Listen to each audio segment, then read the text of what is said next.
കേന്ദ്രമന്ത്രി George Kurian രാജ്യസഭാംഗം എതിരില്ലാതെയാണ് George Kurian രാജ്യസഭയിലേക്ക് വിജയിച്ചത്. കേന്ദ്രമന്ത്രി രവ്നീത് സിംഗ് ബിട്ടുവും കോൺഗ്രസ് നേതാവ് മനു അഭിഷേക് സിംഗ്വിയും അടക്കം 12 പേരാണ് എതിരില്ലാതെ രാജ്യസഭയിലേക്ക് തിരഞ്ഞെടുക്കപ്പെട്ടത്.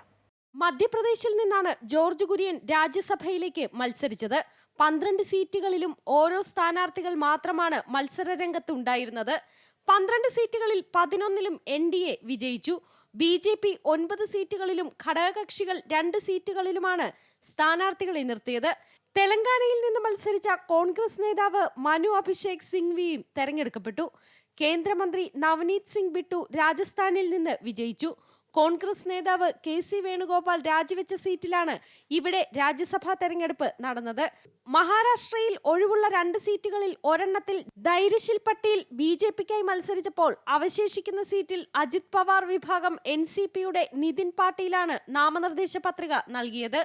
ഒഡീഷയിൽ മമതാ മോഹന്തയാണ് BJP മത്സരിപ്പിച്ചത്. ബിജു ജനതാദളിൽ നിന്ന് BJPയിലെത്തിയ നേതാവാണ് മമതാ മോഹന്തെ. രജബ് ഭട്ടാചാര്യ ത്രിപുരയിൽ BJPയുടെ രാജ്യസഭാംഗമായി. അസമിൽ നിന്ന് BJPക്കായി മിഷൻ രഞ്ജൻ ദാസും രാമേശ്വർ ടെലിയും രാജ്യസഭയിലെത്തി. ബീഹാറിൽ നിന്ന് bar council of India chairman Manan Kumar Mishra BJPക്കായി വിജയിച്ചു.